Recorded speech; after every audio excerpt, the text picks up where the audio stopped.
Good morning. 7:27. In the AM. And where are we going? Angus's wedding. Well, no, first. Oh. We've got a really important thing to do first. Let's start that again. We're going to go to London to get our Iranian visas today. So hopefully everything will go well, and then that's us finished on the diplomacy front. Diplomacy.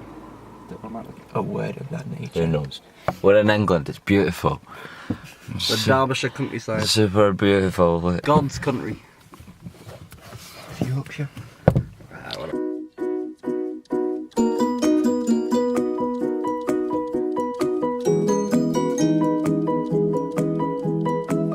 We are in Cambridge, going to the train station to get the train into London to pick up an Iranian visa.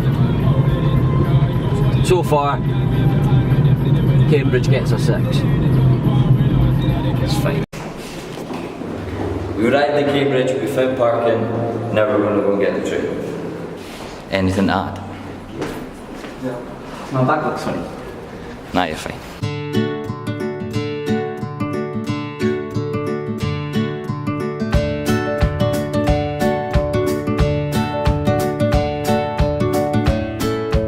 Dad, what's just happened? Well, we've managed to get away with 75 quid each from the Iranian consulate because of my man's poor arithmetic skills. And we're very pleased. And now we're hiding from the rain under this tree. We did it. Little update on the last time that we spoke. We didn't actually manage to save £75 on it when we went back to the consulate at 6:30. The guy told us that we each had to pay an extra £75. So we did have to pay £225 for it, but we got it in the same day. So when you arrive at the consulate, well, when we arrived at the consulate, there was a man giving out little blue tickets. Those little tickets are for you to get your fingerprints scanned. If you don't get one of those tickets, I believe you have to go inside the consulate. There's a little window there, and that's also for passport collection. So just kind of shove in, people just shove in anyway. It's very not British at all. Just shove in, ask for a ticket. That ticket is for you to get your fingerprints sorted. So then you go into the room, the window on the right, you kind of just sit there, wait for your number to be called. You go up to the guy, give him your passport and your correct forms with the picture stuck onto it and with your authorization code written at the top of it. You pass him that, scribble something on it, he takes your fingerprints, and then after waiting 2 hours for that privilege, you then get to go to the window on the left side of the room and wait in that queue for an hour to pay for that privilege. So the guy looked over our forms and was very stern, and then he looked up at us and said, "What is important now?" And we all kind of just looked at each other and we were like,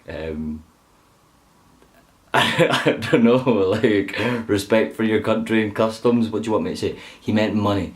That would be £150. Like Daniel explained to you, we got away with it for £150. Paid the man, said to come back at 6:30. We went back at like 6:10. It was ready, but the guy said that we still had to pay the £75.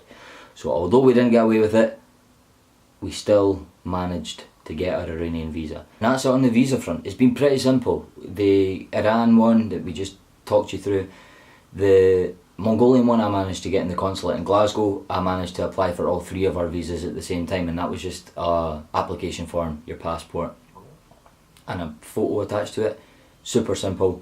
The Uzbekistan one was, we had to post away for it, and that was 2 copies of your application form that is online, a copy of every page of your passport along with your passport, and 2 photos attached onto both of those copies of the application form, sent with a postal order to the Uzbekistan embassy. We sent a postal order for £65, which works out, you have to pay like 10% on top of that or something. It was 70 odd quid, along with a self-addressed envelope. Send that all to the Uzbek embassy in London. They processed ours within, by us sending it away and us getting it back, was 10 days in total. It's a 7-day processing time, and they managed to get it.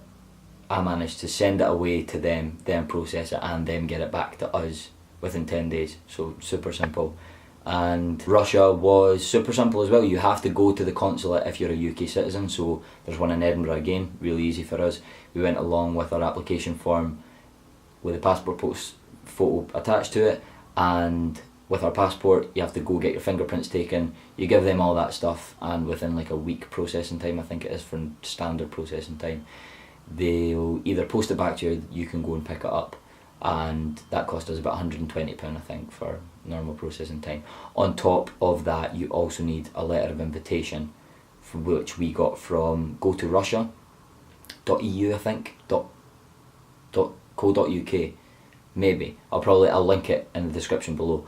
That was a 24-hour turnaround, and that cost us about £15. For the Iran visa, you also need an authorization code, which if you're a UK citizen you need a tour guide. So our tour guide was really helpful. He asked for all of our details. We sent him those details. He sent them away to the Ministry of Foreign Affairs, and then they gave us a code back. Wait 3 to 5 days from you receiving your code from your tour operator to go into the consulate, because it can apparently take 5 days, and you don't want to turn up, wait in that line and realise that the consulate actually don't have your authorisation number. Apart from that, that's visas for UK citizens. Pretty straightforward. Maybe we were just lucky, maybe we're just super laid back, who knows, but we're glad it's all sorted. That's the main things done. We've got a car and we've got our visas. Everything else, it's just going to fall into place. Everything else is just going to have to fall into place, because we have got very little time left to do a lot of things. Next time, I think we're going to get the car sorted a little bit. I'll get it insured, we'll go and get it serviced, get the Mongol Rally stickers on it, hopefully get a roof rack on it, and then we'll head off on July 15th down to Goodwood to drive to Mongolia, which is fucking mental when you say it out loud, but that's going to be that. So now we're going to our friend's wedding. Now cut. We're on our way to our mate Angus's house, who was in a video 2-3 weeks ago. The last video that we put up, he's not coming on the rally with us because he's getting married, so we're going to his wedding right now.